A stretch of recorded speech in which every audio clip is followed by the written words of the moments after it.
What's up, everybody? This is the Anime Squad Podcast, episode 24. My name is Robbie. And this is Omar. And this is David. And we are at week 11 of our summer anime season of 2020. And like always, we have our audio versions of the podcast that you can find on Spotify and iTunes. Links, of course, are below. Yes, sir. And to kick things off with our anime is going to be a little different. Netflix just dropped the first episode of Dragon's Dogma. Special surprise. I know, right? And so we're going to be starting things off with Dragon's Dogma. Yes. And I guess a little backstory. None of us have really played the game Dragon's Dogma, so this is going to be our first time experiencing the world of the story so far. And I'd say it's a nice strong start. Yeah. We have our main character Ethan, who's a father to be, expected to be with his lovely wife Olivia. Yes, and how the show starts, it starts like with like a dream sequence. He's like, seeing like disasters in front of him, and then like this smoky figure comes up and just like kills him, and then like it kind of just sets the tone for like what's to come, like foreshadowing the episode. And from first episode, at first I was a bit bored of it, but then it picked up when they went to go hunting and stuff, and then I was like, okay. So we just get like backstory of Ethan, his wife Olivia, and all that, and, like the townspeople and the neighbor boy. We forgot to mention him, but the neighbor boy Lewis, who also plays a side character. Yeah. He's kind of in the family unit, but not really. But yes, it's a tragedy with his past. He lost his parents, and they just took him, and they're like, you come with us, good. Yeah, basically, yeah. But yeah, like I was saying, like they went to go hunt, because that's what you do back in the old days. And hunt for food, hunt for that deer. And they come across like these guards, like just a random outpost, honestly, like in the middle of the forest. But they're just being drunk and wasting time. Yeah. And then they're gonna mess up our two characters, but the commander shows up. He's like, hey man, don't pay attention to them. I need to trick them harder and like stuff. And then he tells us what the whole purpose that they're there. It was just like to protect from dragons. And they're like, what? Yeah, from any given threat. But the reason why like these guards were so drunk in the first place was because everything was peaceful, which of course is a foreshadowing of kind of what's to come. Yeah, the calm before the storm, right? Mm-hmm. Yeah. Literally. And that's what happens, the kid at first, when they get in trouble in the woods by the pack of wolves, he tells them like, hey, my dude is like struggling over here, right? The thing that got to me was when when Ethan and them were fighting like the wolves, because they were ambushed by wolves that were kind of in the middle of them hunting like deer and stuff. And what kind of got to me was that like these, like, I guess things were just kind of in a sense so peaceful that like wolves kind of become like a big problem. Hey. So like all the guards like all suit up and like they're in their suits, and they got their in their armor, it's swords and everything. It's like finally some actions happen in this outpost, right? So they're like super excited to even put on their suits, To me, it's just like everything is just so nice and calm that like, oh yeah, the guards are even like, just getting ready, like full on war. I could just imagine like a cat being stuck on a tree, and they're like, let's suit up, boys.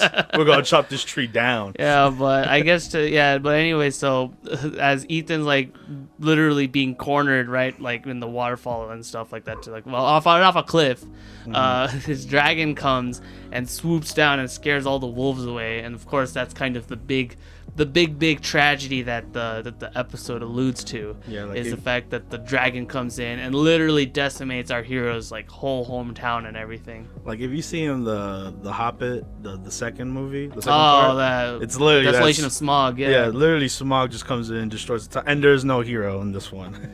yeah.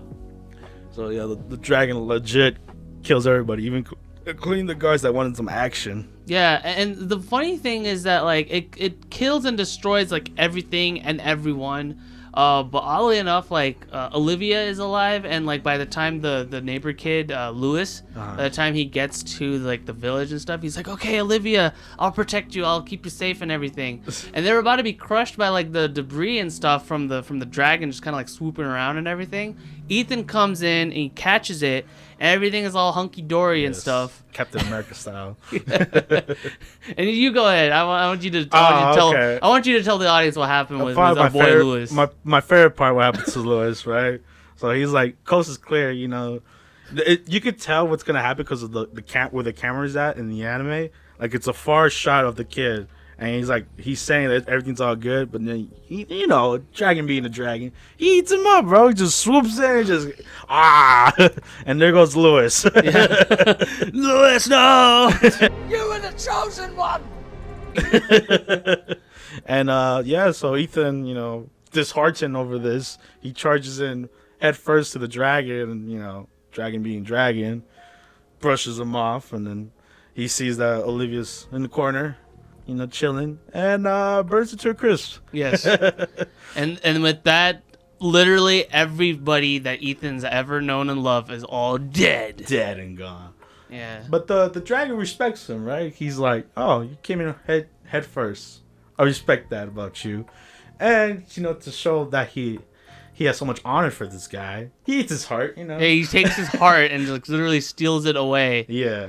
And Ethan literally wakes up, kind of like a shot for shot of how he woke up from, because he had a dream previous that basically saw the whole thing of his village being destroyed. Except this time it really happened. He woke up, same bed, except everything, like the walls and stuff are destroyed, and he has a huge scar left on his body where his heart used to be. And then we meet our secondary character, who is a pawn. That's literally her name. Lily, yeah, it's a pawn. And that's where the episode ends. So, yeah, that's our general backstory on the world of Dragon's Dogma and Ethan, our main hero, the character. Yeah, so, like, the whole world, like, you know, it was a good first episode. Like, you build the world, you build the background story of Ethan and his loved ones that used to be alive. Yeah, that literally died before his eyes. And to also say, like, the animation, like, if you like, I had it in my head right now. The martial arts Netflix shows, like Baki. Oh, yeah, Baki the like, Grappler. It has that same art style. Mm-hmm, so you look out for that. Except not as grotesque, of course, but yeah, it has that general, like, aesthetic. Like, to be fair, like, the way the dragon looked didn't look that bad. The CGI dragon. Didn't look that bad? Yeah, it didn't look that bad. Oh, bad. yeah. Okay. You said it didn't look that good. I guess the only thing that I found awkward with the show was the voice acting, but I think the voice acting felt like maybe it was towards English speakers. Yeah, I noticed that too. The lip sync for the dub didn't quite fit. Like the Japanese dub. Yeah, with the Japanese dub. So I think this might be the case where it's kind of like Omar. I think you mentioned it maybe, but Ghost of Tsushima. That one had a Japanese dub, but it fit. It was actually more in sync with the English dub. Yeah, exactly. Might be the case. So it didn't bother me that much.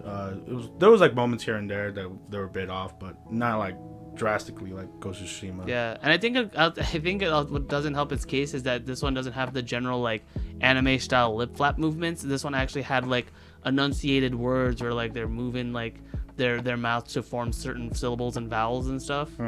So that's what I noticed. But yeah, good episode. Like I said, you know, you like the animation of Baki and stuff, and it's on Netflix. So if you like this, you like hearing about this first episode, you could binge the whole thing. Yeah. And on to the next anime. What's your rating on it so far? First impression. For me, I'll give it a 7.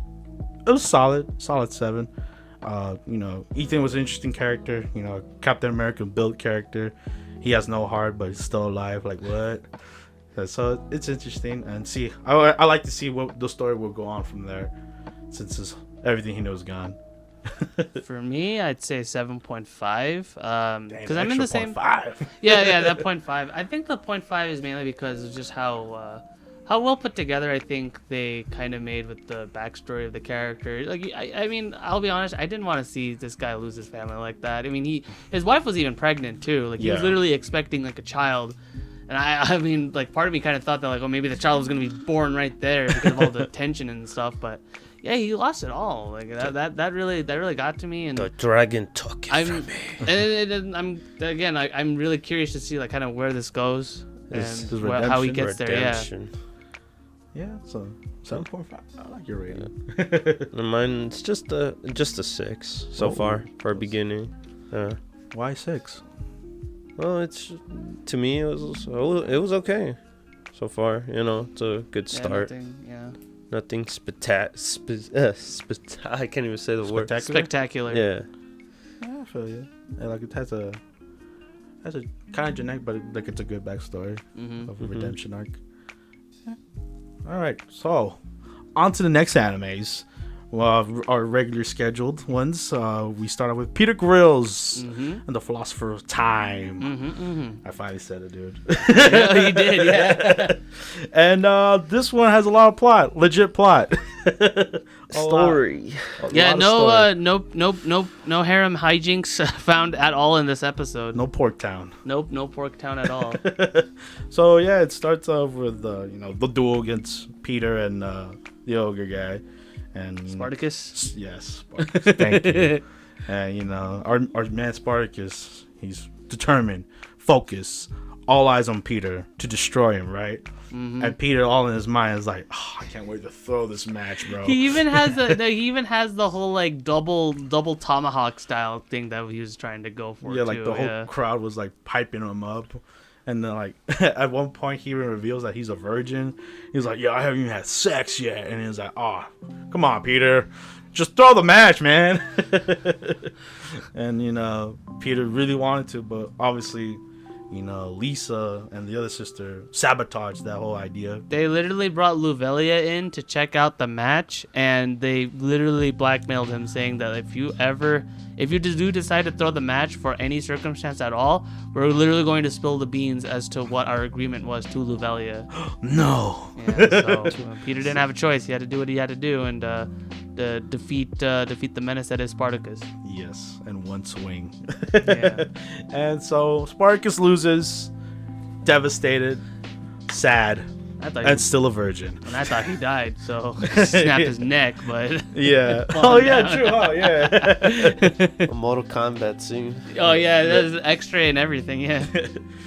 But yet, he begs and pleads to Lisa for a second chance. And I guess Lisa, being a sweetheart that she is, she takes his offer, and this time he gets 1 week to train and be in prime form to fight her. And so Spartacus, being Spartacus, takes that offer because he has no option. And he's like, Peter-kun, please be my senpai. Yeah, be my sensei. Let me, please train me in the ways. It was the same way as like in One Punch Man, where Genos is asking Saitama to be his apprentice and stuff. It was kind of similar to that. Yeah, my mind immediately. He's down on his knees asking for, my mind immediately went to the Karate Kid with Mr. Miyagi and when he beats up the bullies. Yeah, yeah, they're both similar. Yeah, because especially with the floor, because they had a montage obviously, and especially with the floor cleaning scene. I was like, that's like wax on, wax off. And yeah, and then the day comes to fight Lisa, and that's how the episode ends. That's where the episode ends, and it's funny too because during the end of the montage, they showed Spartacus like pretty much digivolve. He's like this huge, like roided out mongoloid. Yeah, because I strong. Because the other two girls gave him too much strengthening, like enhancements. Drugs. They gave him drugs. I say enhancements. Yeah, they gave him drugs. And he looked magic, sir. Super swole, like he was talking like a caveman. Yeah, like literally a mongoloid. But no, thankfully we reverted him back. But he's stronger. Yeah. We'll see what happens next episode. But the girl. Oh yeah, the receptionist. There was there's some budding relationships between Spartacus and the receptionist, mostly on the receptionist side. But we'll probably see that fleshed out in the next episode, which I think will be the last. What happened? He'll win this match, but he won't go with Lisa. Yeah, who knows? Maybe. Yeah, he'll go with the receptionist girl. We'll see. All right. All right, and then the next episode we're gonna be talking about is episode 11 of Deca-Dence. Deca-Dence. All right, so Kaburagi. Last episode, Kaburagi was stabbed by Huggins. Yes. And right when Huggins was about to deliver the killing blow to Natsume, guess what? Kaburagi comes back on a second avatar to deal the finishing blow on Huggins. It's a good thing he had 2 safe profiles, right? Yeah. It was kind of funny because he went from, because it was literally, Huggins killed Kaburagi, and then Kaburagi comes back on the other avatar and kills him. And that's when Natsume kind of got to understand the full realization of kind of what Kaburagi meant as the fact that the world was manufactured. Yep. Because while she was mourning for Kaburagi, his original avatar, the second avatar is like, hey, I'm literally the same guy. I'm right here. Don't mourn. I'm still right here. No, that was cool to see, and obviously, still comprehending all that. She's like, yeah, you're my boss. Like the way you talk. You're the Kumicho. And then of course we also have the Gadol threat, which finally reaches to the shores of Deca-Dence. Yes. And Deca-Dence themselves to try to prepare to fight to take on this Omega level threat with a giant fist. Yeah, but to no avail. The giant kaiju Gadol blocks it. Like he parries it. Yeah, pretty much. Yeah, he does. Basically parried it, ripped like a piece of it, and pushed it back. Mm-hmm. But wasn't attacking it at first. It was just there. Yeah. But since they did the first punch, they technically drew first blood. Yeah. Yeah. Look what you did there. So since the giant kaiju Gadol immobilized it, they're doomed at this point. Yeah. But then that's when the ship itself actually calls upon their aid. Mm-hmm. And I was like, what? Okay. Yeah, they literally spirit bombs like, give me strength. And the ship where all the cyborgs live and stuff literally charge up a laser blast, and the giant Gadol actually saw where the attack's coming from and beam struggles with it. That was crazy. I was like, holy crap, this is like Dragon Ball Z shenanigans going on. Exactly. Didn't even take them like a second to think about, I'm gonna attack that too. Yeah. So they got a big problem on their hands with this giant kaiju. And if that wasn't even worse enough, the damn thing itself sprouted out eggs of itself, and now it's gonna attack inside the Deca-Dence itself. Yeah, so this is literally like an evolving problem where like you have this giant, like the Gadols that the entirety of like the Deca-Dence were all fighting for, and all of them were all chipped and stuff. Yeah, so they could all just get rid of them. Yeah, this one, the main problem with this one is that this one is a bug, so to speak, so it has no verification code or anything like that, and it's literally a giant problem. Yeah, so that's a big obstacle to come to. And so what Huggins the conclusion that he comes down to is that he lets the little ball thing kind of take over within him. Mm-hmm. So he dips out, and then the ball thing takes over and states that, okay, in about 6 hours, we're literally shutting Deca-Dence off. Yeah. So the whole perimeter that Deca-Dence had that kind of like simulate the Gadols and the ship and everything is literally going kaput. It's going to disappear. Yeah. So obviously, everyone that's in Deca-Dence is, well, I don't think the humans know. Just like the robots, and obviously, does Natsume know too? I don't even know. About the whole countdown? I think so. No, she doesn't. No. She doesn't. Only the gears and the cyborgs know, because they were able to read it with their AI. Yeah. Okay. Now, obviously, Kaburagi's like, crap, what are we gonna do and stuff. But Jill comes up with the plan, like to actually become the Deca-Dence itself, to get inside the Deca-Dence program. And they're like, how the hell you gonna do that? And she's like, well, I worked on it, so I know how to get in there. And they're like, oh shit. So Kaburagi, being the hero of the story, he's like, I'll do this. I got this. And Joe operates on his back to like kind of put like a key like a key to get inside the Deca-Dence Mhm. core. And when all that's happening, the humans are fighting the damn Gadol babies. Yeah. Left for them. So they're like, damn, I can't believe we're gonna have to fight. First, the doll disappears, and then they come back, and now we gotta fight again. Damn it!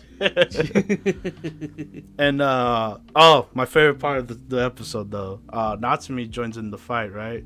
And she's fighting all the Gadolls with the humans, and obviously Kaburagi knows what he has to do. He drives his Humvee, and it passes by Natsume, and they finally see each other eye to eye.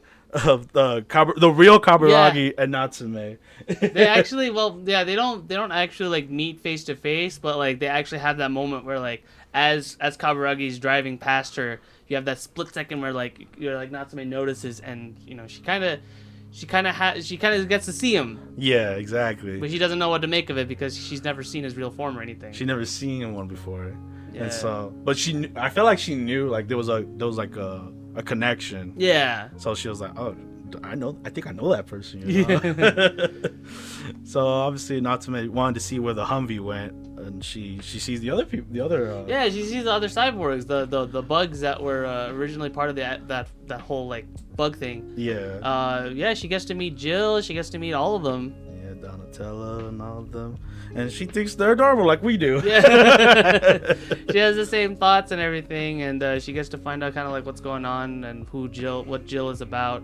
And a big revelation that came from the episode. I guess the whole core of Deca-Dence is the fact that Jill was originally was in charge of designing the core itself, which kind of gave Kaburagi the idea that he has to basically log into Deca-Dence directly to stop the Gadol threat. And obviously when Kaburagi goes in there, the commander knows that he's there. Like, I guess he can see it in the computer or whatever. And he meets up with them, and he's like, "Hey, man, you don't have to do this. Like, we could get out of here. We could just go back home and stuff." And it's like Kaburagi's like, "I gotta do this, man. I'm the hero of the story." Yeah. And he's like, "All right, you can do it." And then Kaburagi's like, "Oh, I need your help though." Like, what? What do you mean? Like, "Oh, this is a 2-man job. I knew you were gonna stop by and help me." Yeah. So, you know, luck of fate with Kaburagi, knowing that his commander friend would show up, and he literally puts him in the keyhole. Yeah. Spins around, and the commander does a cool like activation of the Deca-Dence, and that's where the episode ends. Yeah. So I guess next episode is gonna be the last episode. Yes. So we're gonna see. I mean, as you guys can see, this is week 11, so this is gonna be a common theme where a lot of these episodes are like left in the climax or like so we're gonna have a lot of huge things happening, and you know, Deca-Dence is gonna obviously be one of them. So we're really excited to see kind of what's gonna happen next. Yes, I can't wait. And what didn't leave in the climax is this next anime. Uzaki-chan wants to hang out. Yeah. Episode 11. Where do I start with this anime? You want me to start with it then? No, I remember. So our main character is complaining that his room's a mess because Uzaki keeps hanging out with him, but she has this odd habit of leaving her stuff behind, and it's annoying to him because you know it is pretty annoying when people leave their trash when you invite them over. Like, oh man, come on, I gotta clean this up. So when Uzaki comes over again, he tells her like, "Hey, you might pick up your stuff. You know, it'll be nice. You know, like, do you need this? Do you need this? Do you really need these empty capsules?" It turns out she didn't need any of it. It's all just trash. Like, you know, I just left it here. Yeah. So, you know, problem solved. Problem solved with that one, and they immediately cut to the next scenario where they're at work, and Shinichiro is cooking something up. Oh, actually no, Uzaki was cooking on at Shinichiro's house originally. Yeah. And then Shinichiro, I guess, at work showed off his cooking skills, which are great. Yeah, no, which are horrible. They're terrible. And and then so we go to Uzaki's house where we see Uzaki's mom, and Shinichiro. At first, had some weird kind of stuff going on.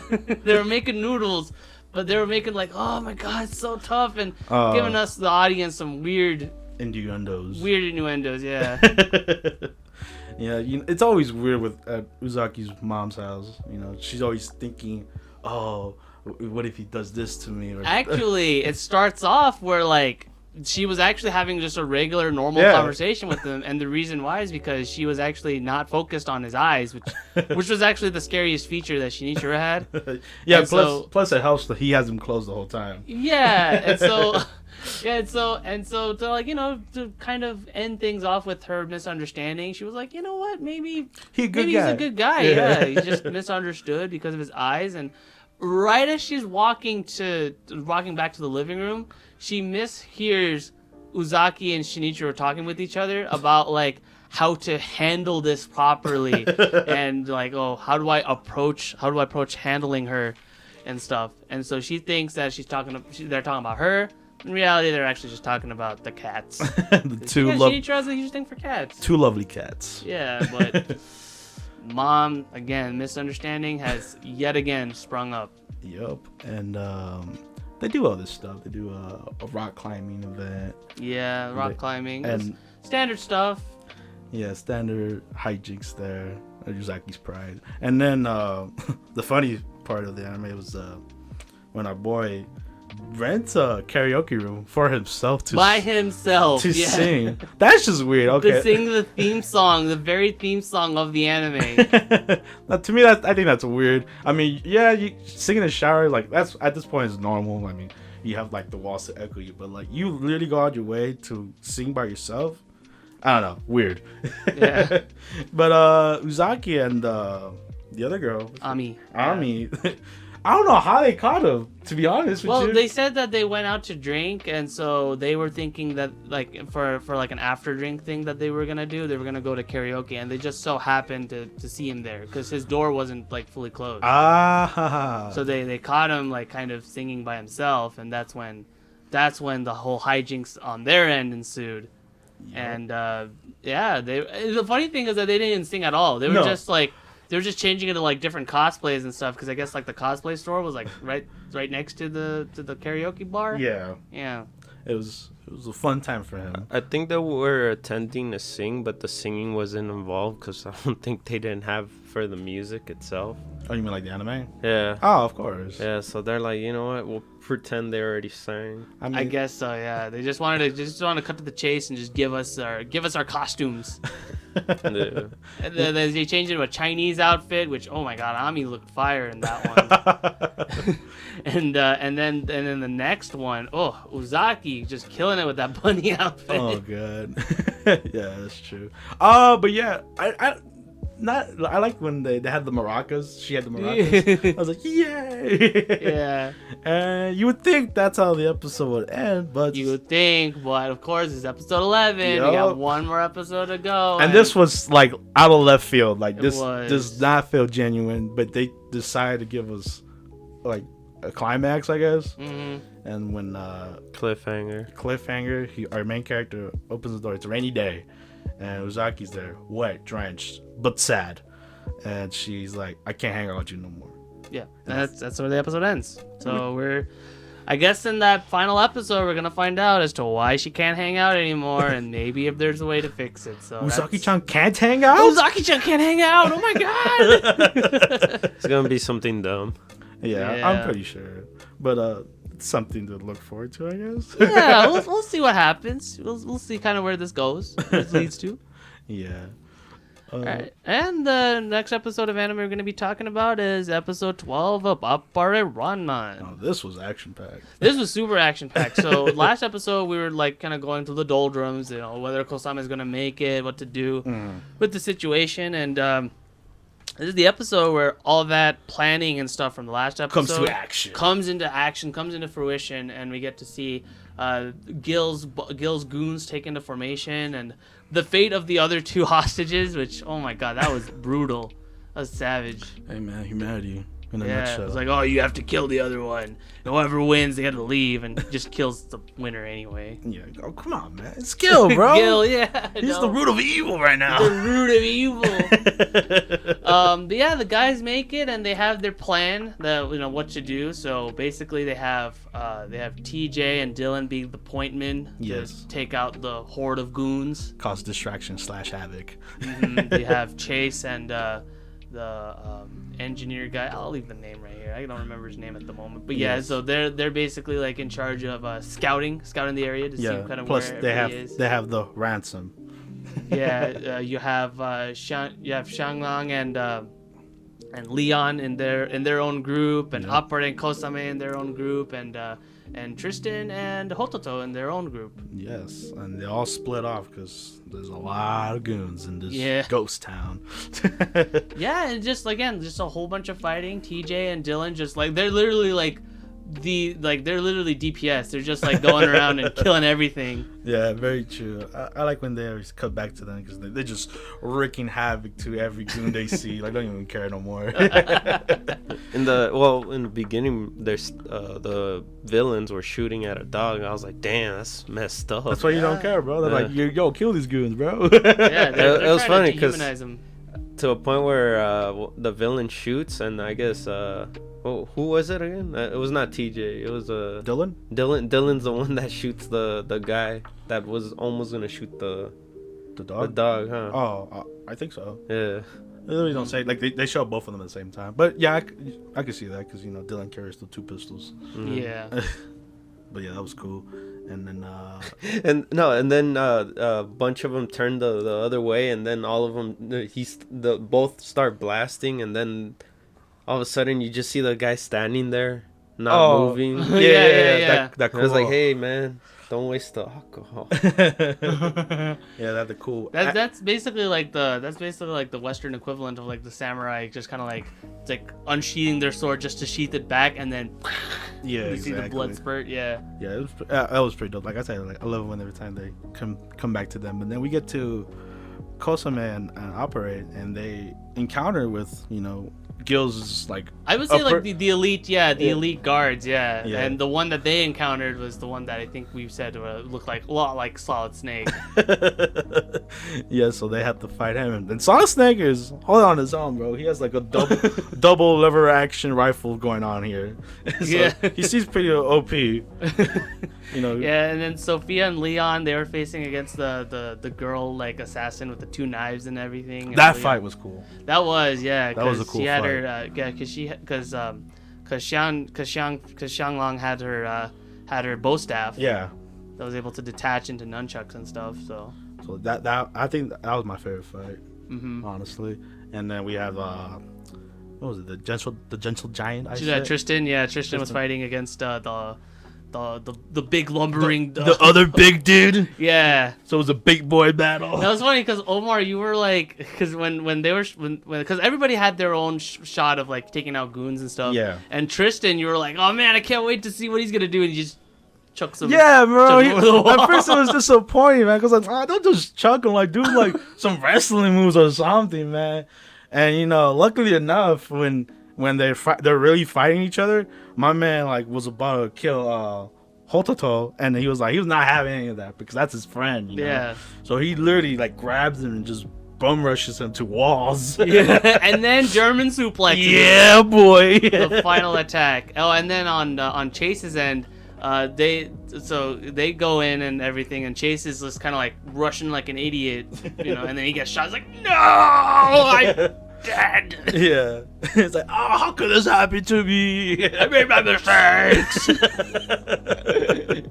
But yeah, so they take the engineer guy, and they're like, oh, since he has the money, he takes him to kills his ass. Before that, I didn't get the whole Leon thing. You know how he started shooting his pistol, and then he threw his knife, and then they're like, hey, that one girl appears, and then the what's her name again? Shanglong? Yeah, Shanglong told him to, hey, go to Sophia right now. Well, yeah, just go, he didn't go to Sophia like right away. Well, because there was more goons. Yeah, because there's literally, they explained that Gil basically has like 100 goons like on him, like literally like patrolling that ghost town. Oh, to me, that's why I didn't get that part.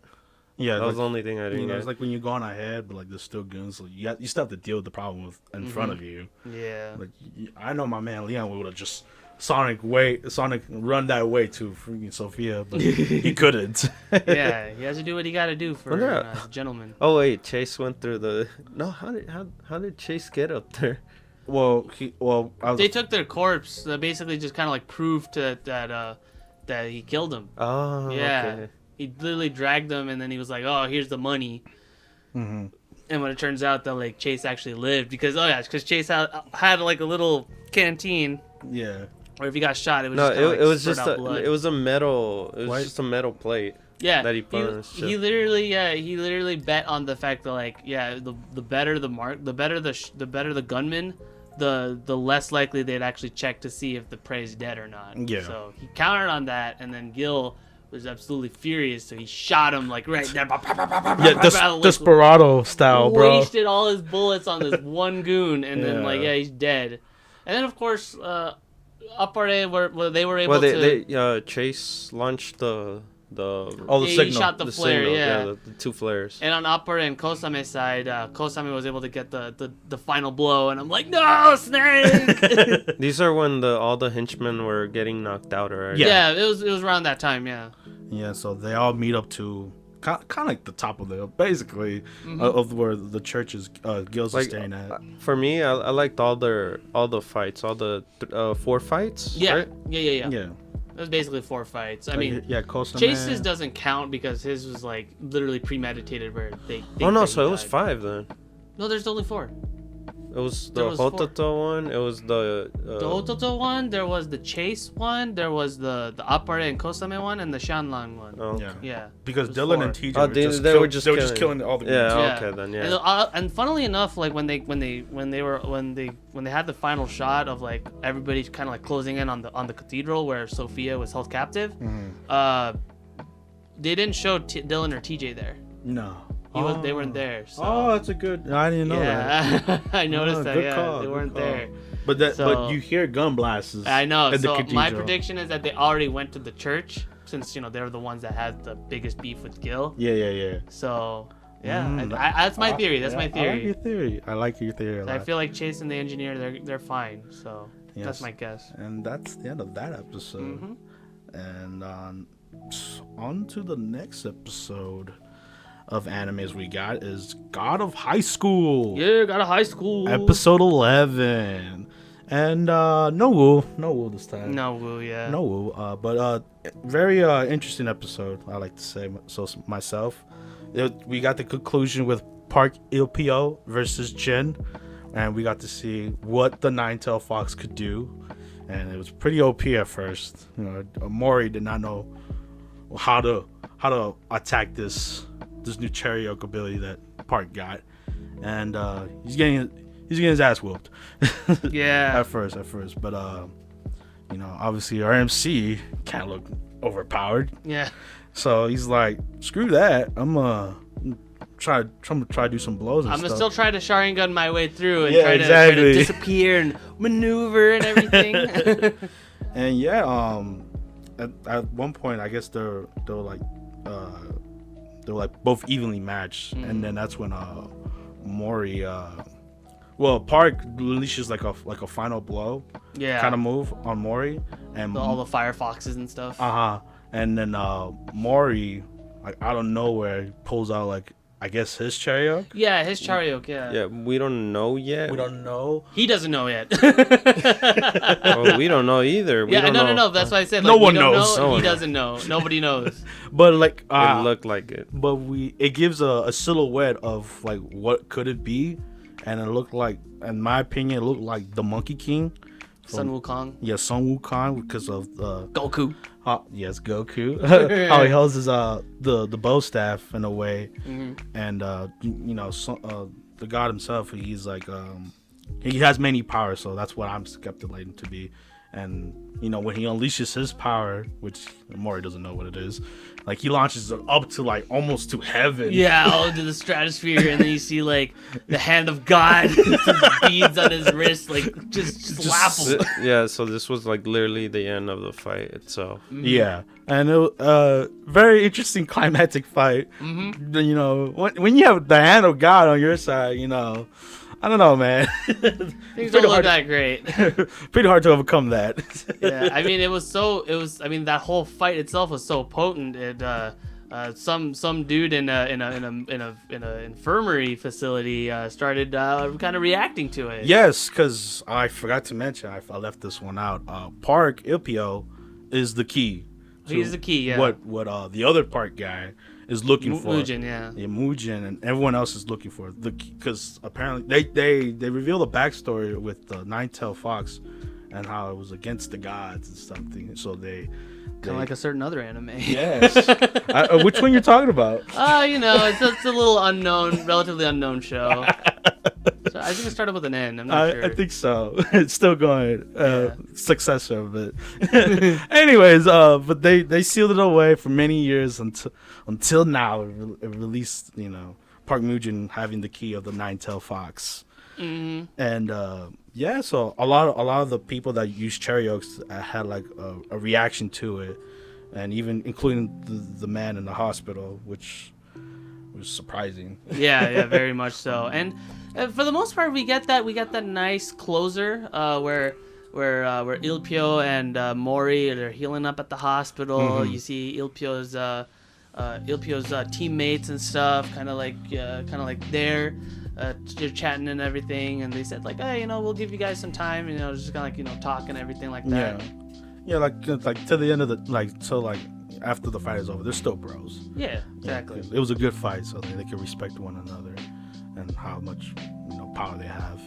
But back to the hospital guy, which we find out it's the wizard that we thought the wizard guy. I like calling him Magician-kun. That we thought it was dead and end up not being dead. And he's alive. But I think since the key, this is my theory, like the key came out and unleashed like a demon inside him, and just causing to wreak havoc in this hospital itself. It's not really much havoc per se, but like more so he's just blindsided revenge against Jegal. Yeah, and speaking of him, guess who shows up?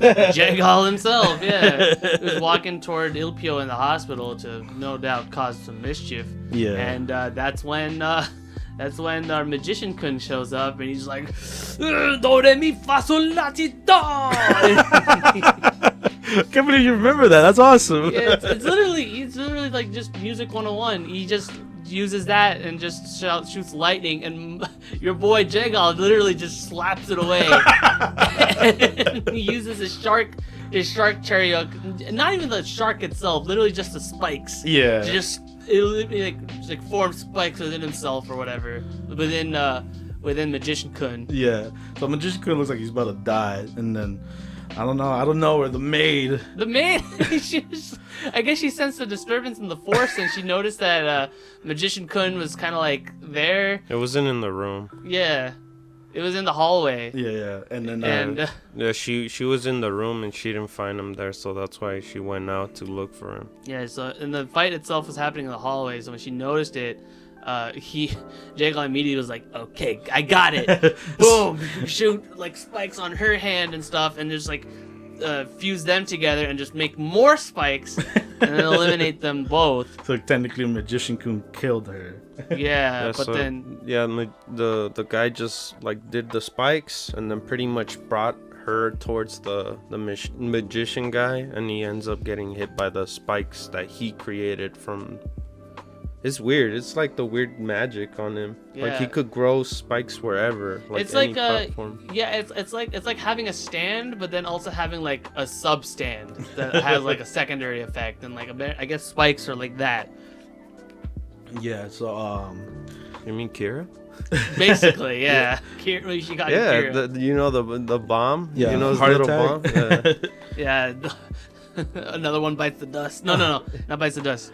Sheer heart attack. Yeah. But that's not the end for both of them, actually. That's when the magician guy absorbs her. Yeah, absorbs her and becomes no longer a magician guy, becomes demon. Like demon magician man. Just a demon. Just a demon. And then he starts absorbing everybody else. Yeah, everyone around him. Just like the thing. Yeah. And obviously, Park sees it now because like it's almost like in front of him. Yeah, Ilpio is Well, literally the wall breaks. Yeah, the wall breaks. And the one that flies into it is the blue hair guy again. What's it? Jago, yeah. Jago ends up being inside the room, and then they find the monster coming in. Yeah. With rage. Yeah, the monster like literally grows appendages all over his body and starts absorbing like the nearby guards and stuff, and almost absorbed and it was also like attacking like Ilpio's teammates too. Yeah. And that's family, dude. Yeah.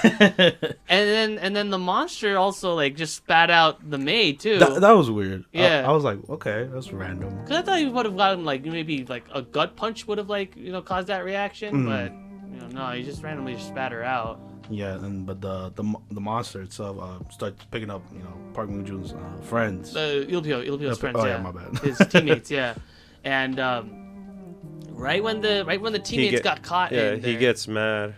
He's like, because he took his friends from. Yeah.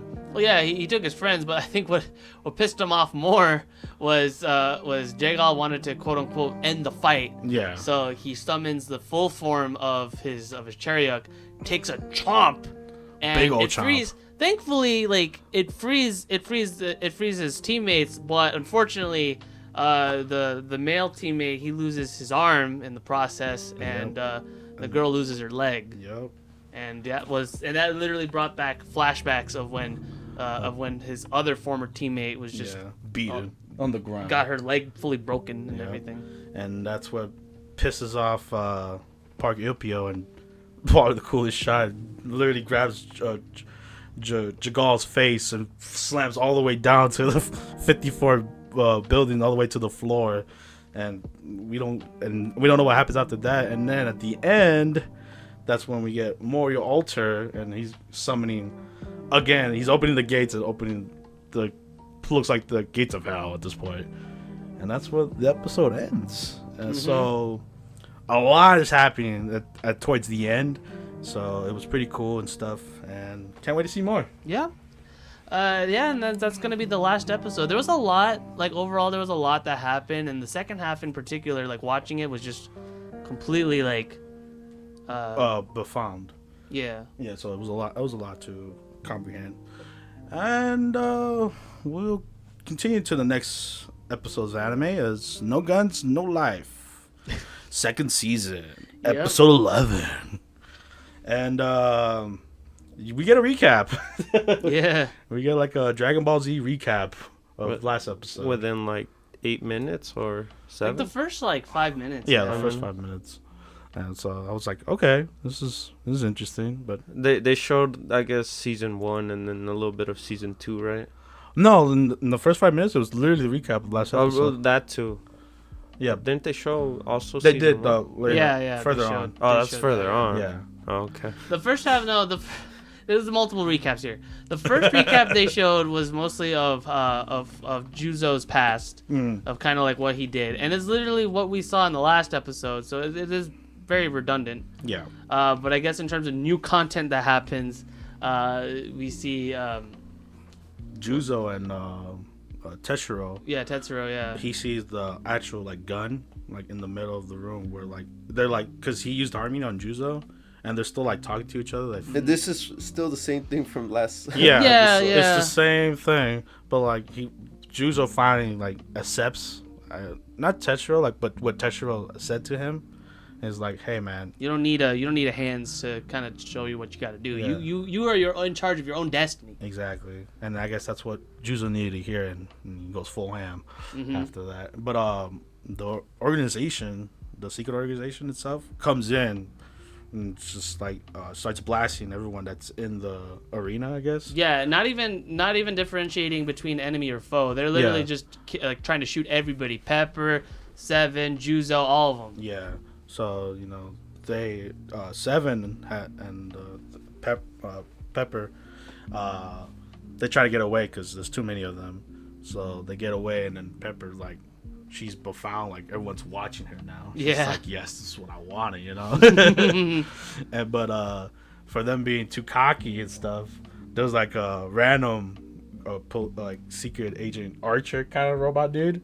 Yeah. Rips her arm off.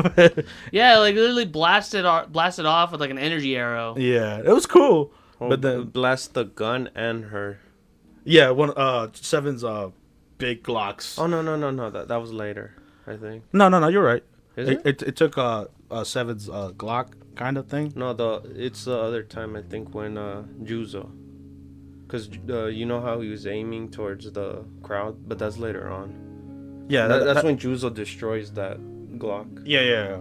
So I was getting too ahead. Yeah, you're getting too excited, Go. bro. Yeah, you just want more like you wanted more things to happen. Yeah. Unfortunately, like this episode, not much stuff happened. Like, cause like David said earlier, there was another recap. There's another recap, and this time it shows scenes from like Juzo's past in the first season. Yeah.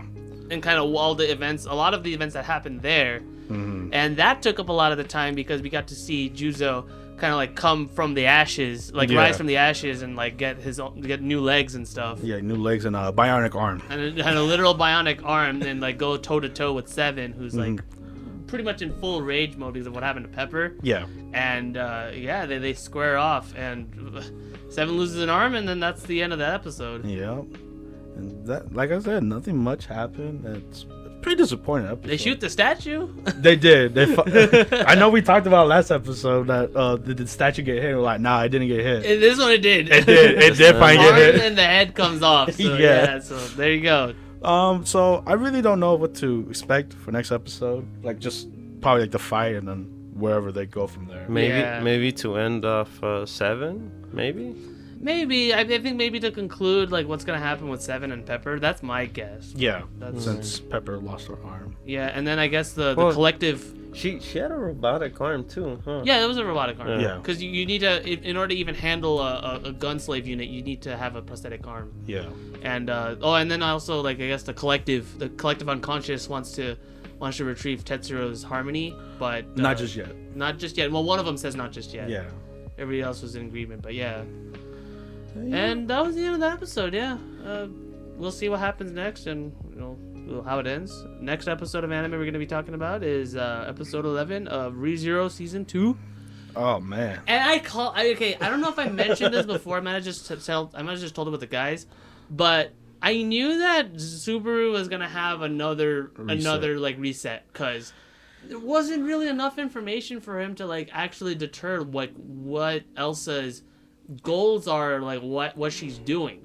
Yeah, no, true. And at this point, I don't know what to expect. He did have up until this reset that just happened, like with everything good going on, he did a good job. Like he was able to confront Garfield because he's literally like, I don't care what happens to me. Yeah. That's great. But the problem was that he didn't know what Elsa's goals were, or like kind of what her tell was. Yeah. All he did was just say, okay, you guys go to the village, and I'm gonna convince Beatrice to like come with me. Yeah, because the whole time the only time he sees Elsa is when she's already there. Yeah.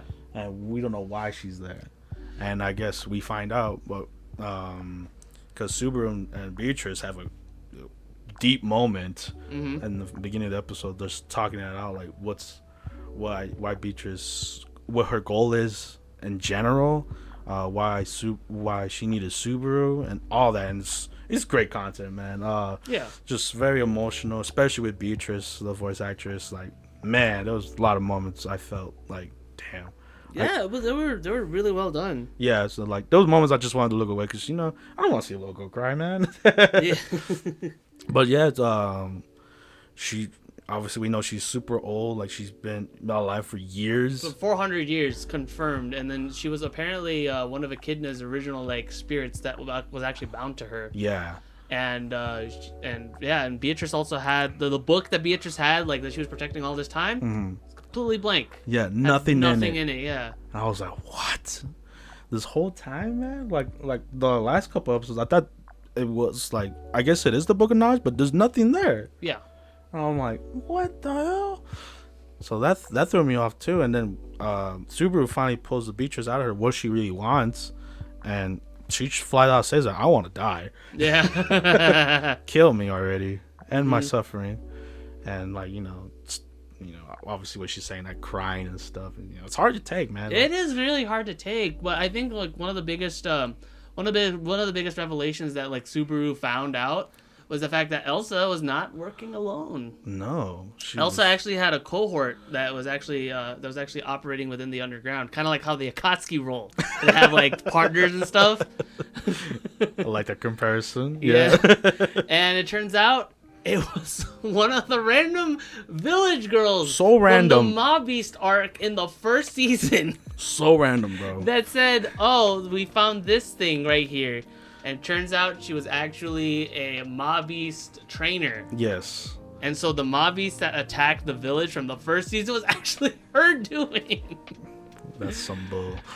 Oh my goodness. That was just weird. Yeah, and it turns out she was also responsible for, yet again, killing Rem, Petra, and Frederica. So she's responsible. Yeah. And Subaru's already losing it. yeah, Subaru's losing. It's like, oh god damn, I gotta reset again. But yeah, but he's with Beatrice finally outside of the mansion, and she's super strong. Yeah, as we for years. Strong enough to take out Elsa's shadow clone. And I say this because apparently Elsa got the drop and completely decimated Beatrice, like literally stabbed her through the heart. Mm-hmm. And as Beatrice fades away, Subaru tries to save her, but gets whisked off into the nearby dungeon in the sanctuary. Yeah, and that was tough too. Like, and he loses an eye too. So it was tough too, because like Subaru, like he never seen Beatrice die,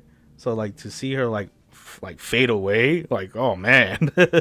It was tough. But yeah, he's back at the dungeon, but with his one of his eyes damaged, because Elsa's a great person. yeah Elsa wanted to, and I thought he was gonna reset right then and there, but Beatrice was able to kind of take him away. And yeah, so Subaru's main goal right now is that he knows he's gonna die eventually, like real soon. Yeah, but he needs to find more information. And he goes back to the trial thing where we see Amelia. She's still there, but she's lost her shit. Yeah, Amelia literally her mind is completely broken from like these trials and everything, and so when she sees Subaru, she goes into a complete like love frenzy with Subaru and just says, "Oh, I love you," and I was like, "Oh, I knew you loved me and everything. Let's make a family, everything." Yeah, so obsessive and that bothered Subaru like so chillingly to the bone. Yeah, because he knew it was not genuine. Yeah. And so he was like, oh, I want to hear this, but like, I know this is not you. The context behind this is absolutely disgusting. Yeah, exactly. So he's very upset, and then he goes with Garfield to go meet up with Roswell, because he knows that he kind of has the answers to what's happening. Subaru knew, like he knew that like Roswell is like the snow that's happening, that has to be Roswell's doing. So as he's trying to get the answers from Roswell, and you see Garfield and Ram bickering with each other regarding Roswell, and Roswell literally stabs right through Ram just to kill Garfield. That was, damn. And Subaru was shocked, but he wasn't like completely like taken aback. He's not grieving or anything, and that's when Roswell knew. It's like, okay, I know what's going on. That's what's going on. Yeah, like what a way to figure that out from Roswell's stance, that like, okay, this isn't your first time. You've seen this happen before. Yeah, this ain't your first rodeo seeing Ram or Garfield die. Like, you would have had a bigger reaction, and it is a great way to like reveal it. Also a great kind of like a great like kind of fake out. Yeah. The fact that he might have been like the villain or whatever. Yeah, and like David said, he was even beating him up too. He was, and then like how David said too, like Roswell knows like a lot of stuff, and he even has the second book of knowledge. Yeah. That he knows, that he told Subaru prior. Mm-hmm. So Roswell and Beatrice both have the book of knowledge, and that's like, oh man, what else does Roswell know? What else is he hiding? And we see and then as he literally chucks them out the snow, you see of course the rabbits, the great rabbit, the damn rabbits. You just see Roswell just get mauled at by the rabbits. As he's giving a speech about like, I'm not gonna be around, but like when you go back and you see me again, just let him know. I know you got this, man. I know you got this, Subaru. Yeah. You guys went ahead a little bit on the other part. What part? The thing with the girl. What's her name? Beatrice? No. Amelia? Amelia, there you go. We talked about Amelia. No, but Amelia was going to come up right now. That was going to be the end. No, she saw him twice. Oh, yeah. Yeah, he saw her twice, yeah. Right. Yeah, so Roswell accepts his fate. He's like, since he knows that Subaru could reset, and he calls it, and he accepted his fate from the rabbits, giving, I guess, Subaru a bit of time. And like Subaru goes back to the trial to see broken down Amelia. And that's when we see... Well, he was broken down. No, that's when they reveal that Subaru's just molded. He's like in holes or on pieces, and does not phase Amelia at all because she's broken mind and all that. And that's how the episode ends, and that is tough. Tough episode to end like that. So I don't know how Subaru's gonna handle this. It's one of those things where like I knew like I was expecting like a reset to happen, but like no, I think not to the lengths of. It was a reset like towards the end, right? Yeah, for sure. Because he he was completely blood. mauled and he was passing out. Yeah. So he was dying like literally like very slowly, in Amelia's lap, and that's kind of like that was where the episode ends, and like the literal like this whole timeline itself was like the length of the whole episode. So screwed. And on to the last animes we have for this season. Fire Force, second season. Episode 12. The Joker episode, I can say. No Shinra at all. No Shinra, Arthur, or Tamaki. Nah, the Joker episode. And it started off with, Benimaru being fine. He was poisoned. He got hit by a blow dart. But, Benimaru being Benimaru, bro. Being a badass. Didn't even know what hit him. It didn't phase him. Didn't know it was yeah, poison. This was apparently supposed to be a fatal poison dart that's even supposed to kill large animals. And yet Benimaru is just kind of like shrugging it off. He's like, what the hell? What does he hit me with? I'm immune to this. I'm good. And so Joker and Benimaru are just mowing down these, whooping ass and taking names. Exactly. You even see like this really cool like Persona 5 style splash art with like caution tape and everything. It looks so cool. It's super cool. And they get into the whole the temple itself, the Holy Soul Temple, and Benimaru's like, "There's nothing here, bro. What are you tripping about?" It's like, Joker's like, "You're dumb, man. It's down here." And so they go down into the depths of the temple dungeon, and then that's when Benimaru tries to get more info from Joker. It's like, hey, how do you know about all this? Like, are you actually from the church? And he's like, yeah, I am. See, I think Benimaru thought of him. Cut his head. Yeah, exactly. Yeah, that's what we were trying to get at. And it was a funny picture of Joker like half bald, dude. And he's like, "Nah, man, I didn't do that. I'm working underground." And then you get the actual full backstory of Joker and kind of how his name was originally supposed to be Unit 52. Yeah, because he was part. Well, they reveal the secret assassin team organization that the Holy Soul Temple has. Yeah. And Joker was part of that. And how he was, manipulated, beaten up on, diddled. Yeah, all this fun stuff that like a lot of church boys get. So then he ran away. Yeah, he straight up ran away when Shinra and her. Around the time Shinra's backstory kicked in, and Shinra's home was completely burned. Yeah, that's when he escaped, and then he decided to take refuge. Well, the random family took him in. Yeah, because he passed out. Yeah, he passed out on the street. So, them being nice people, they helped him out. But, that was within a day, huh? All in the day, yes. Yeah. So, if you've seen enough anime, you know what happens to nice people in animes. They end die. up kicking the bucket. Yeah, no, he went. They went. Well, he ate their food and blah blah blah. And pretty much, I'm gonna go buy you groceries, guys. I'm gonna leave right now. And then that's when those assassin group came in and just literally destroyed that family. The whole kitchen was covered in blood. Yeah. It's not cool. Well, Joker. It was so upset. Yeah. That's when he decided to ride solo. Yeah, he rode solo, and he literally was all planning for this day. This moment. For this moment where he was gonna take names. Yeah, he was gonna take the captain himself because he was the one dealing him. Yeah. And it was super cool at first. Benimaru was just having a great time, dude. Yeah.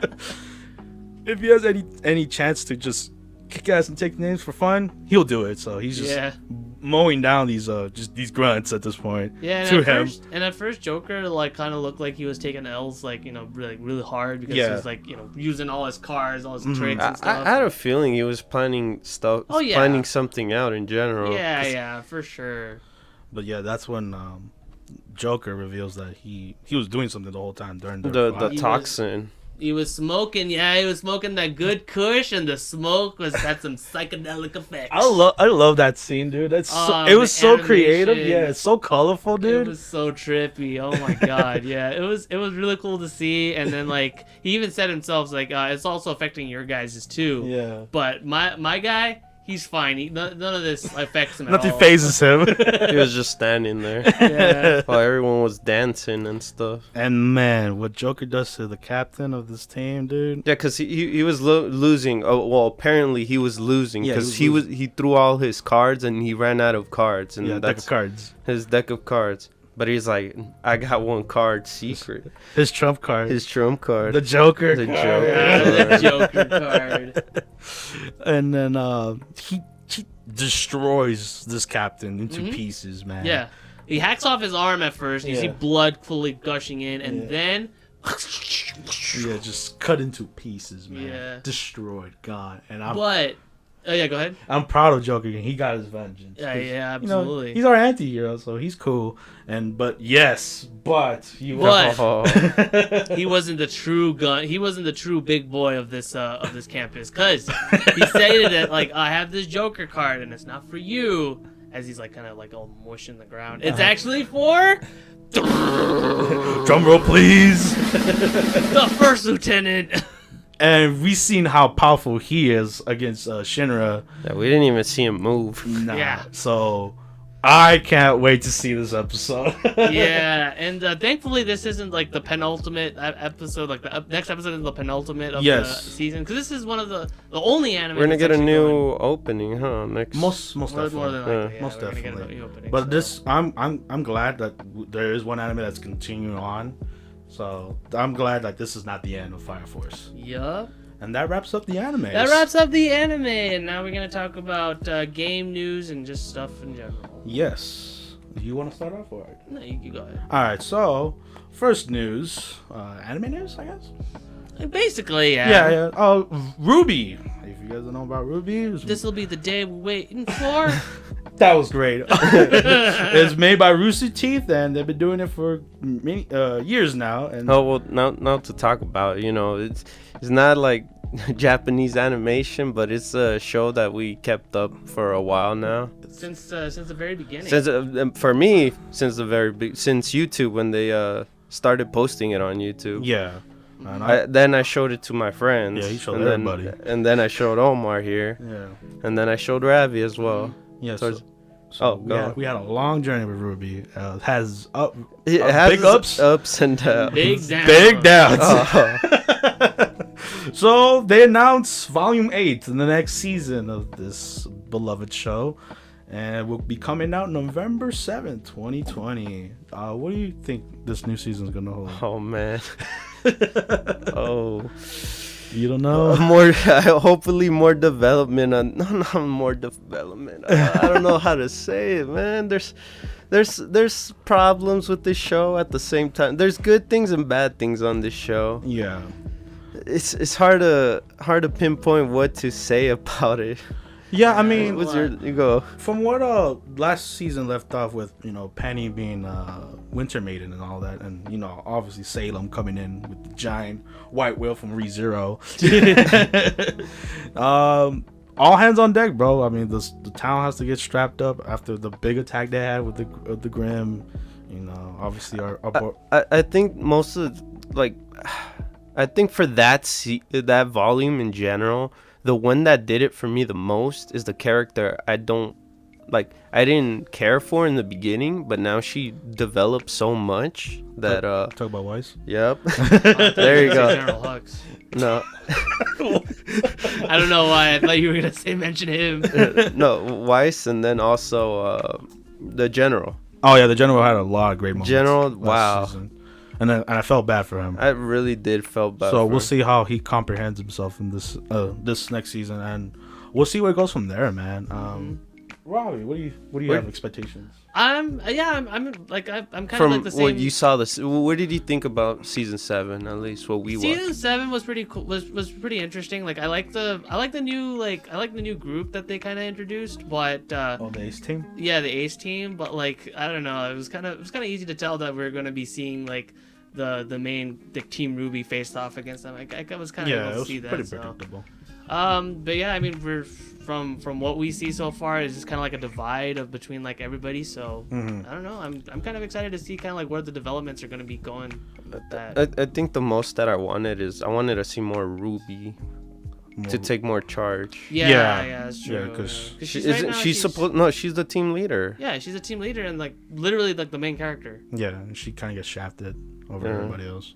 Yeah, I feel you. So more RWBY, and I kind of want to say them to just take names, bro. Yeah. And yeah, that's what we think of. Hopefully to come in volume 8. But also little side notes. RWBY is Rooster Teeth and Arc System and WayForward. So there's 3 companies are making a new game.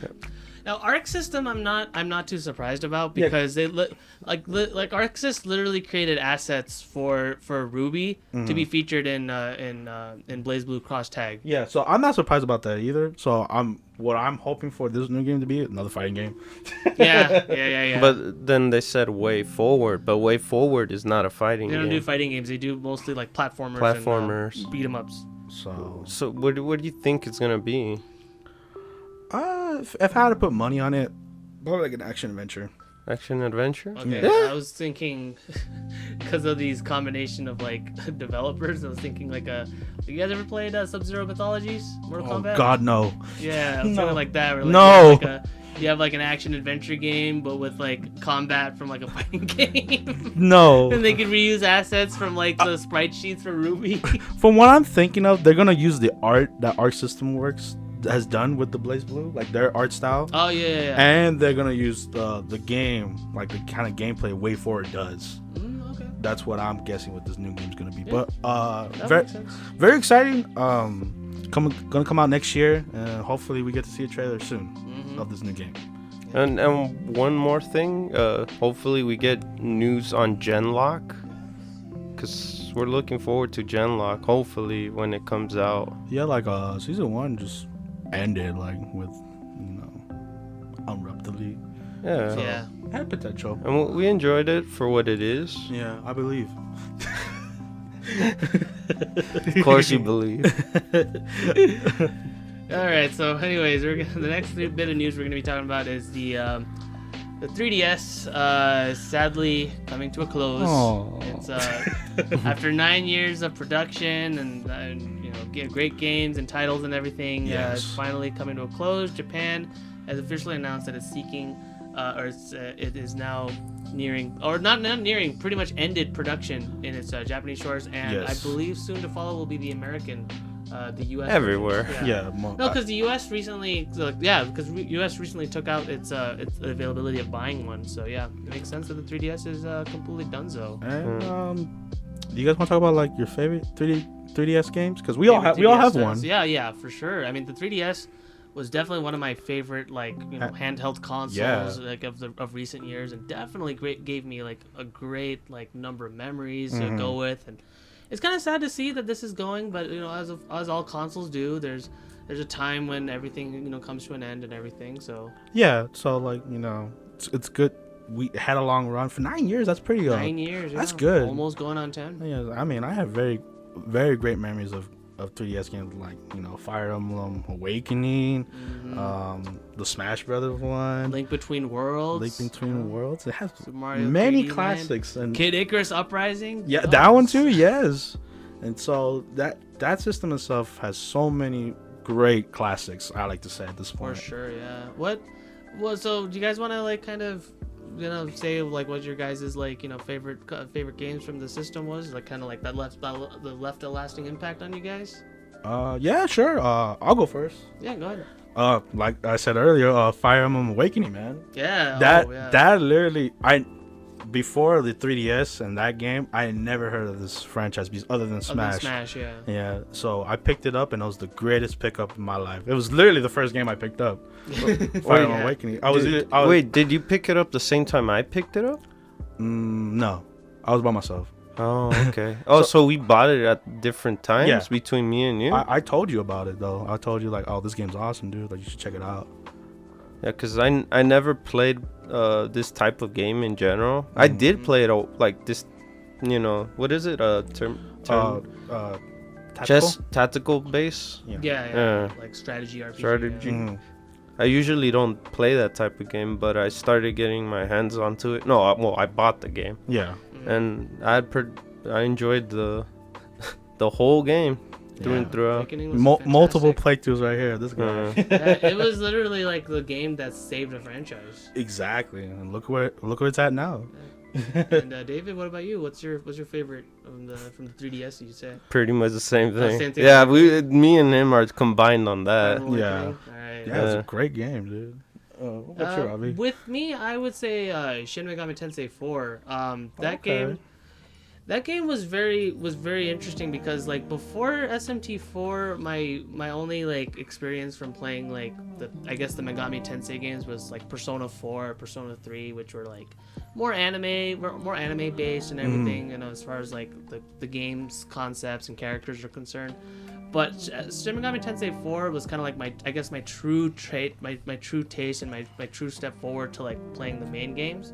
And it left a really like lasting impact. Like the story was really great. Like I really enjoyed the characters, and like the gameplay was also like really fast paced. And a lot of people criticize the difficulty in the early portions, but honestly, like this game, if you're not used to playing RPGs and such, like this game really does kind of like whip you to gear in a sense. And yeah, it was just a really fantastic time. And I've made multiple playthroughs later, and it still has left a really big impact on me. So I'd say that one for sure. Yeah, like it's crazy that this is kind of the end. No, well, it's not kind of the end, but it's for only handheld version is pretty much done after this. Yeah. Nintendo wise. The Switch took over. The Switch is the hybrid now. It has. It's like the perfect hybrid. Yeah. Yeah. So at this point, I don't think they're making any handhelds in general. Like. Yeah. Handheld wise, Not traditionally. Anyway. Traditional handhelds no more. I think that time is over now. Yeah. So It's an end of an era. Yeah, exactly. It's all because everybody has now smartphones. Yeah. Which are like portable games for some people. Yeah. But So, yeah, we'll miss you. we'll miss you, 3DS. You had a great run. Yeah. from the Game Boy to Game Boy Color to Game the Boy whole Advance, Advance. DS, 3DS, Yes, and here we are. It's the Switch. Yeah. All right. All right. On to more gaming news. Monster Hunter had their own. They weren't like in the Nintendo Direct, but they also had their own Direct itself, which was Monster Hunter Rise and Story 2 for the Nintendo Switch. Yeah. And Monster Hunter Rise was cool, bro. I mean, Yeah. coming off from Monster Hunter World myself, I dumped so many hours into that game. I'm kind of ashamed to tell you what the number is, but it was a great game, and it was like days I didn't stop playing it. So to see Monster Hunter Rise and the things they bring to the table, like obviously new monsters, but the new movement, like you can move like Spider-Man, and like you could climb on your dog to ride along. So this is technically your first Nintendo Monster Hunter, huh? Yeah, because I never played the 3DS's ones. Oh, like Generations and Yeah. 3 Ultimate. I missed out on the hype train on that, but Monster Hunter World was like the new one. His introduction to my introduction to Monster Hunter World. So yes, I'm very looking forward to see Rise. Yeah. And all the new weapons they kind of teased. Like there was one part this guy was flinging like a slingshot kind of thing, on like new weapons, and the whole slingshot contributing to the combat. It looks like an awesome time. Yeah, like for me, like I unfortunately. No, we got differences right here. So Omar doesn't like. The story too. I could care less. Yeah, for me, I guess I have yet to actually like fully dip my toes into a Monster Hunter game, because every time I'm always the one that's always late to the Monster Hunter party. So whenever like when 3 Ultimate was on sale rather than when it came out, I bought it and I didn't find anybody to play with, so I was kind of like left in the dust to just kind of like rot and whatever. And then Generations, I bought that used from a friend, and nobody else. I'm getting a pattern here. So it's a pattern, and unfortunately, it's a little late for me to play Worlds, because again, everybody kind of moved on. So, seeing that like this pattern is going with all the multiplayer aspects of it and such, I'm decided out of the two, I decided to want to give Stories 2 a shot. Yeah. Stories 2 is much more single player driven. It looks like it's right up my alley, because like I don't know, the art and such reminds me a lot of like the Xenoblade games. And I'm a huge fan of those. I really like the character designs, and I really like kind of like where the story is kind of going with the whole, this Rathalos kind of. To me in general, one is like the more realistic one versus the anime one. Looking one. Oh, that's true. That's a good comparison. Yeah, so Stories 2 kind of grabbed my attention more because it's very different. Yeah. It kind of reminds me more like the Monster Hunter manga. Oh, okay. That's made by the same creator as Fairy Tail, Hiro Mashima. Oh. Yeah, it kind of reminds me more of that, because it's more like central character for a story focus, which I know World also has like a more like a single player campaign element to it, but it's laughable. Okay. But yeah, but this one just feels like story is more focused. Yes, and that's our take on the Monster Hunter games. Yeah. And the next thing we're gonna be talking about is the PS5 release. PlayStation 5. Yes. And we got a date. We got a date. It's November 12th. What do we have? A date, a release date, and what else? So we have the date for it, which is November 12th. The price for the PS5 with the disc is $500. But if you want the digital version, it's $400. And not only that, they also introduced an all-new PlayStation Plus collection, which is basically, once you get a PS5, you don't have to worry about buying a new game, because you could download new the greatest hits of the PlayStation 4, like God of War, Infamous Second Son, Persona 5, all these great titles that are on your disposal on day one. Yeah. So for whatever reason, if you said, "Hey, I don't have games to play on the PS5," and you don't have access to the new PS5 titles, don't worry. Sony's got your back. You have access to playing all those stuff as long as you have PlayStation Plus. Yes, exactly. Yeah. So that's pretty cool. And then and also with the announcement of the release I was gonna say in general, like, what is your thoughts on the price and everything? It's honestly, I think it's a low ball. I was expecting it to be like, a lot of people were predicting it to be $600 given the Me too, exactly. But I was right. You were right. Yeah, I was right. You were definitely right. I was even expecting $550, not $500. But yeah, you were right though. $500. The thing that's crazy is that the digital, I think, is worth it for people, like, if they don't like. The thing with the Xbox, at least the S, Series X? the Series S, that it could withstand 4K, but it can't handle the 4K quality. So then it drops. Like, it's not par with the digital version of the PlayStation 5. Yeah, there's actual spec differences. Whereas with the PS5, it's either the digital version literally has no disc drive, and the one with the disc drive has one. That's it. But luckily, the digital one has the same specs as the one with the disc. So they're both the same, but one just without no disc. Yeah, that's the only difference. That's unlike what, the Xbox one. And that's what's cool, Yeah. Like you don't want to handle with disc or anything. You're like, oh, I want. Yeah. Which a lot of games are like mostly digital these days. Yeah. So Except people for- tend to buy digital instead Yeah. of going to the store. You know. Yeah. It's just the only difference with this digital one. It's $100 more than the Series S Yes. Xbox. Yeah. So, But I think it's a little bit more worth. If you want more graphic wise, you go with the PlayStation 5. But Yeah. if you want to go on the cheap side, on a budget. on the budget console, Yeah. then go with that. Yeah, it's like they all have their cons and pros. Mhm. I like to say, but yeah. So if you want a PS5 really badly, you should pre-order now because Well, hopefully, hopefully you can get one. yeah. They there was a little bit of news of that they apologized for the shortage. shortage. Of units Yeah. and The scalpers taking them all. yeah, the pre-orders were a mess pretty much, and they said sorry, so they ended up what do you call it? Restocking. They're gonna restock it a little bit, like they'll warn people like little by little. Yeah. So everyone could hopefully get one if they really want to get one on day one. Yeah. Which I feel like everybody should have the opportunity to, not to be forced in this kind of like. situation. One little thing that our friend here, RWBY, was waiting for.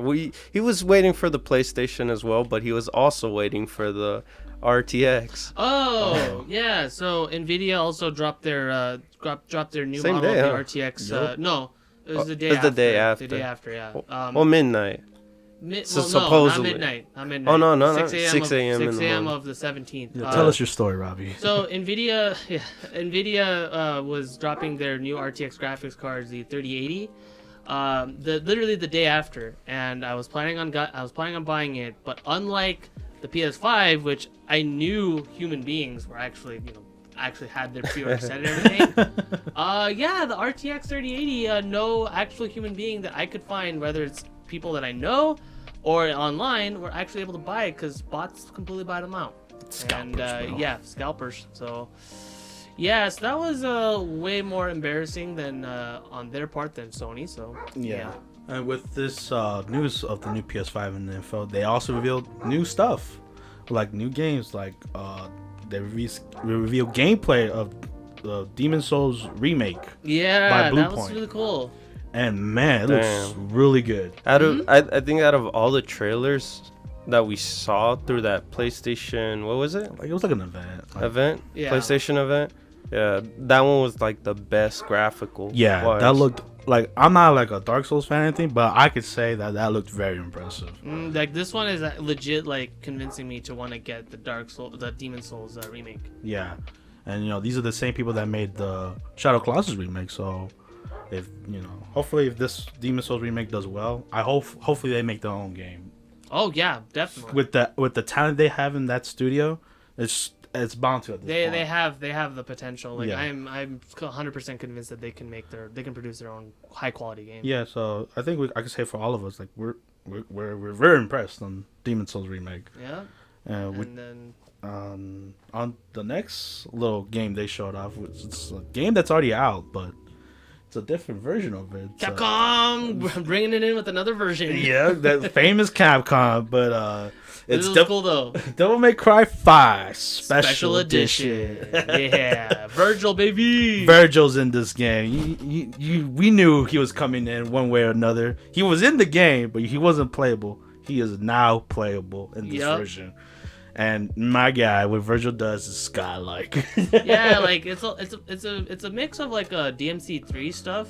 What it's gonna remind me. Well, what I think it was Omar. You said that or was it RWBY? I don't know. One of you guys is kind of like how they're gonna do it. No, how they did it for Resident Evil 2, where you could play as Hunk. One of the bad guys. Yeah. So So you I think end it up was Omar that said that. Oh, you said that? Yeah. Yeah. But yeah, it's like everyone has a different path in the game because you play as Nairo, Dante, and V, and they all have different paths, but they kind of intersect with each other. Virgil, I think, would be the same thing too, where they add a Virgil path. So instead of the 3 main characters, you get the 4. Yeah, because spoiler ahead, Virgil's the final boss in this game when he fights Dante. So we get to see how he got there to fight Dante in that epic scene. Yeah. But yeah, so very excited to see Virgil And they added new modes like Nightmare, Chaotic mode, or something like that, where like they show it like in the trailer, like a horde of like monsters are on the screen, kind of like looking like Dynasty Warriors. Yeah. Which I normally I'd be offended, but this is Devil May Cry, known for the combos and godlike, dude. And this will only be on the PlayStation 5/PC. Yep. So don't expect a PS4 port on this version of it. Yeah. And I guess I talked about. Yeah, you go ahead. This Yeah. is all you, baby. I know last week we talked about how excited we were about Call of Duty, and we can't wait to get our hands on that. So then we ended up getting a teaser of it. No, teaser, a little bit of the story. Yeah, they showed a bit of the campaign in this PlayStation event, and they dropped the bomb where all PlayStation 4 users have access to the alpha of Call of Duty Black Ops Cold War. So we could play the multiplayer. And me and David both had hands on it yesterday when it came out. And you want to go first on your impression? You go. I'll go first. Okay. My first impressions. It feels great. Call of Duty has great gun fights. The sound's amazing, and no more opening doors. Thank God. And guns feel good. AK-74U is my favorite. M4 sounds amazing. And, there's little annoyances here and there, but that's Call of Duty in a nutshell. Like, the one-shot snipers, bounty betties if you can't dodge it. And so far from the games I played, like, you can't just judge it on like a couple games, but from the 3 maps they showed, Miami was my least favorite. That map sucks. It could die in a fire. The satellite one, I wish there was a daytime version of Miami. it's just that map in general is just terrible. It doesn't remind you of Vice City or anything like that? Yeah, it does, but it don't play well. No, you know what?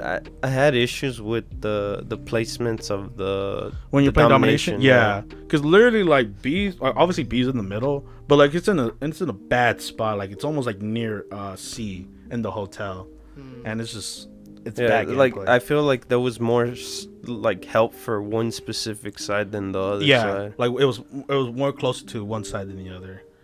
And it was a satellite. That was a good map. The desert one. Did you play that one? No.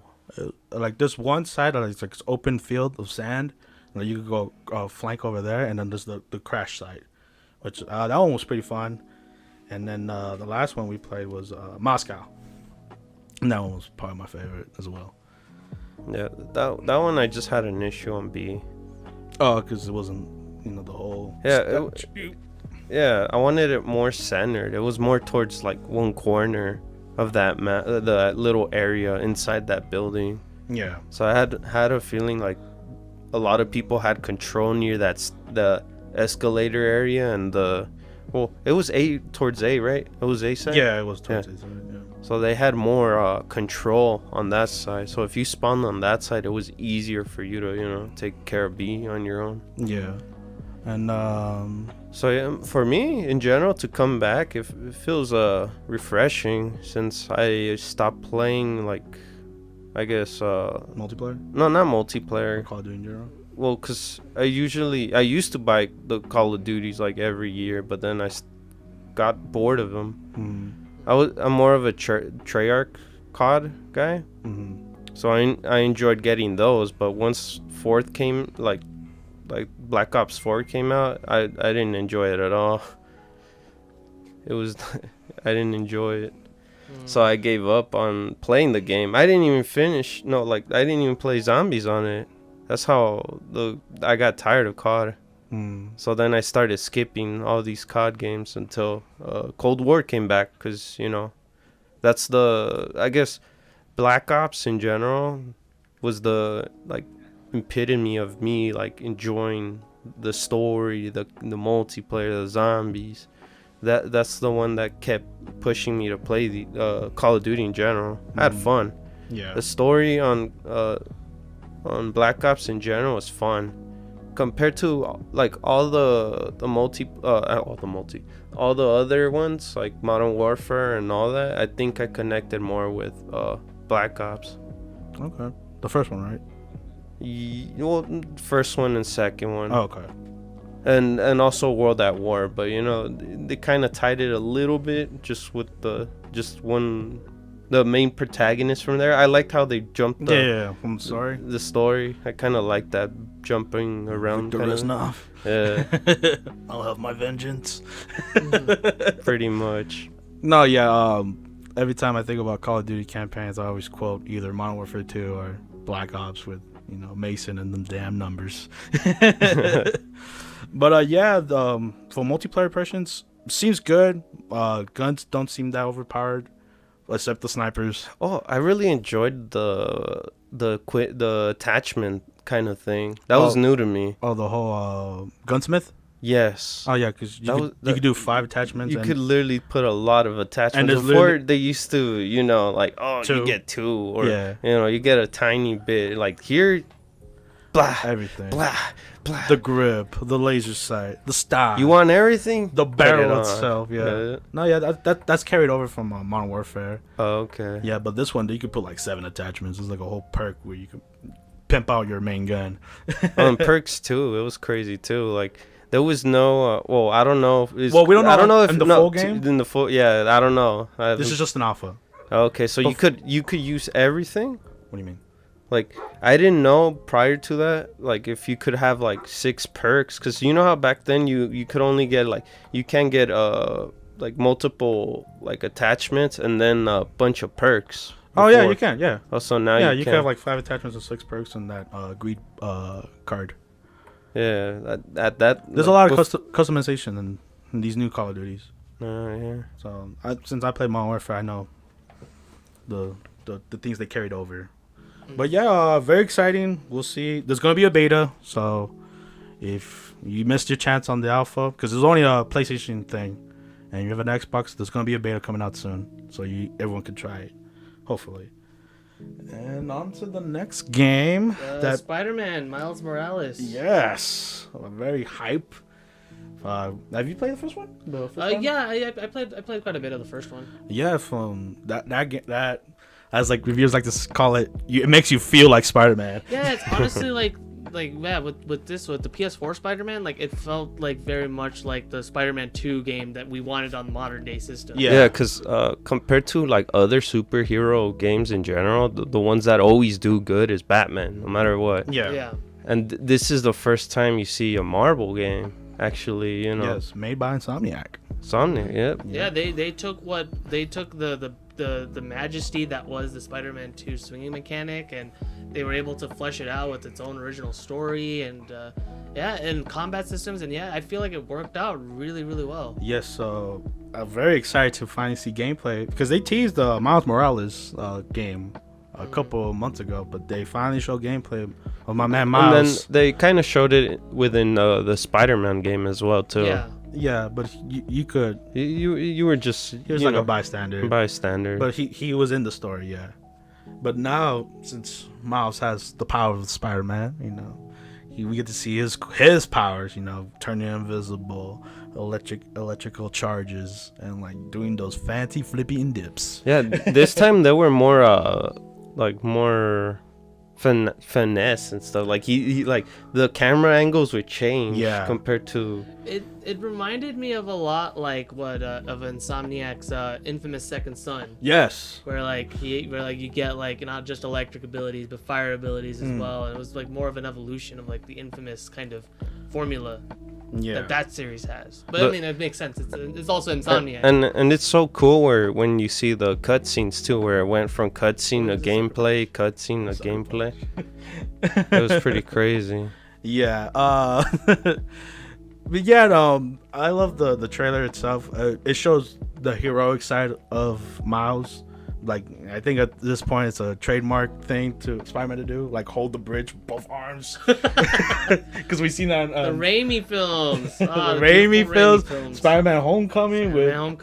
And then it was I guess the beginning part was cool too, where you get to see his culture, his location in Harlem. So you get to see his mom doing she's politically doing a political run. Yeah, political run, and that's when we know the enemy. Yeah, Tinker, yeah. which I have no idea about. but that's a good thing. Because the last Spider-Man we've game, seen so many of like the Spider-Man traditional like Rogues Gallery villains. And like stuff. the last one, Mr. Negative. Yeah. I had no idea who he was, and Yeah, this is a good opportunity of bringing in like a lot of the villains of like Spider-Man's past that we don't know much about. or like if you played further on the game, you meet Tombstone, which is also a cool character. Mm-hmm. So yeah, obviously they're gonna bring the staple characters like they did in the first one. So seeing Tinker is pretty interesting in itself, and the powers that she had, like to just pop out weapons. Yep. Yeah, from that trailer, it was pretty awesome. Yeah. The whole sequences that were happening, where you had to web the bridge itself too. Yeah. Great. Can't wait, and it's gonna be a launch title for the PS5. Mm-hmm. So if you're getting one, cop that game. Yep. And the final game news on this great PlayStation event. This is the first game they showed off, and my God, the nerve of PlayStation to just drop the first one. Ballsy, I gotta say. It's very cool. You want to take it, Robbie? Yeah, I'll do it. It's Final Fantasy 16. I can't believe man. it. My God. No, the thing is that I told Omar they're gonna show some Final Fantasy game, but I was saying 7. Yeah, part 2. Yeah. Part 2, yeah. But it wasn't that.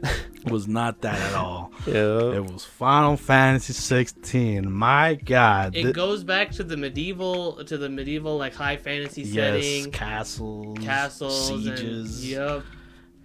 The vibe gave me from 14, the online one. Yeah, 14 online. Yeah, there's a lot of there's a big mix of that one. There's allegedly the game is like more like a mix of like 14 and 15 because this one's still like very much is action oriented. Mm-hmm.